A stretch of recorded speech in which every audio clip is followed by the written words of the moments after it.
এই খাদিমগুলা পড়িয়া খাদিম পরিবার পক্ষ থেকে অতি শীঘ্রই যেন লাইট দেওয়া লাগবে।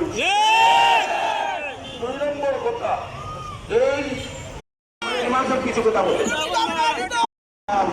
আসসালামু আলাইকুম এবং সর্বসাধারণ সবাইকে আমি সালাম জানাচ্ছি। আমরা একমত পোষণ করতেছি যে গান বাজনা, ইয়াবা ব্যবসা এবং নর্তকী নাচ এইগুলা আজ থেকে বন্ধ ঘোষণা করা হবে।